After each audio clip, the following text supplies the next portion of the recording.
Shalom, bon Erev Shabbat Vayeler, Shabbat Shuvah ou Shabbat Teshuva.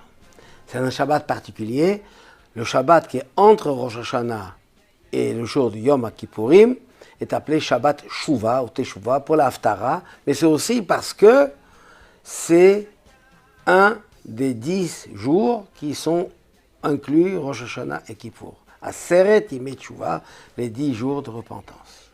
Donc c'est un Shabbat particulier. Mais cette année, cette paracha Vayeler qui est lue est particulièrement liée avec nous. Pourquoi cela?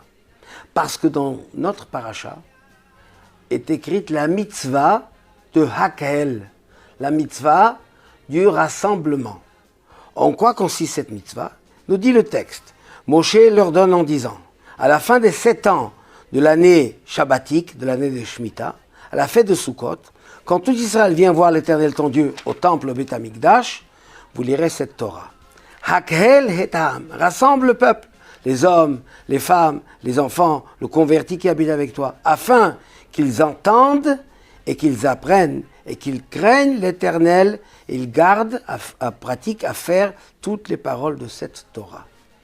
C'est la mitzvah du Hakhel. Cette année, on était en Israël, l'année de Shemitah, l'année sabbatique. Tous les 7 ans, on arrête toute activité agricole, tout ce qui est avec la terre, on ne profite pas des fruits, etc. Et l'année qui suit, donc cette année, 5783, est l'année du Hakhel. Au temple, on vient de dire, on rassemblait tout Israël, ceux qui étaient là. Écoutez, on construisait une estrade en bois au temple, et le roi d'Israël enseignait et lisait la Torah, et tout le monde venait, hommes, femmes et enfants. Et là, la Mishnah nous raconte un détail important. Que le jour du Hakhel, le précédent, tous les Kohanim, les prêtres qui servaient au temple, se mettaient dans les rues de Jérusalem avec des trompettes en or. Et ils annonçaient, ils faisaient Tkiya, comment faire au Shana Tkiya, Troa Tkiya, les 3 sons principaux, pour appeler les gens de venir se rassembler au temple, à Sukkot.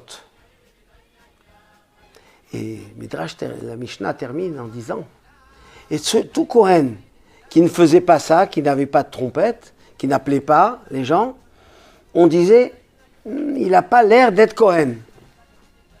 On pose la question, comment? Le Kohen service, c'est quoi l'essentiel du service du Kohen? C'est le service, le travail au temple, au Beth Amikdash, apporter les korbanot, sonner les trompettes pour appeler et rassembler les gens, se faisait une fois en 7 ans.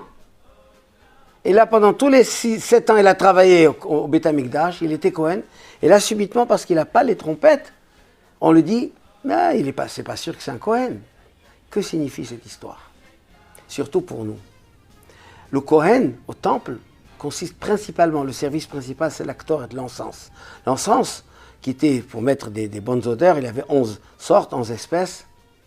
Dit Maïmonide dans Moreh Nevuchim, le guide des égarés, qu'une des explications, c'est pour couvrir les odeurs des abattages, etc., pour avoir constamment une bonne odeur. D'ailleurs, toute la région sentait bon avec l'encens. C'est-à-dire que le Kohen, son service consiste à couvrir les choses négatives par des choses positives. Et ça, c'était toute l'année. Mais si le Kohen se limitait à faire son travail au temple, le Beth Amikdash, et celui qui voulait venir voir, entendre, apprendre, très bien, c'est bien.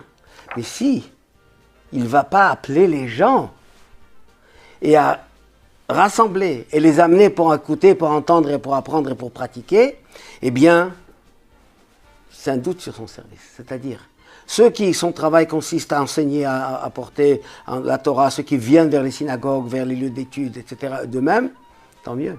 Non, il ne faut pas se contenter de ça. Il faut aller chercher les gens avec des trompettes en or s'il faut. Mais il faut appeler, rassembler le peuple, tout le monde. Venez entendre, venez écouter, venez apprendre. Ça, c'est un vrai Kohen. Car Rambam dit, Kohen, ce n'est pas seulement dans le service du temple ceux qui sont descendants des Kohanim, mais chacun qui veut être un Lévi, un Kohen, service de Dieu, eh bien son travail ne se limite pas uniquement à enseigner ou apprendre, à faire connaître à ceux qui viennent vers lui, mais c'est d'aller vers l'extérieur en faisant du bruit, des trompettes et toutes les choses pour que les gens viennent.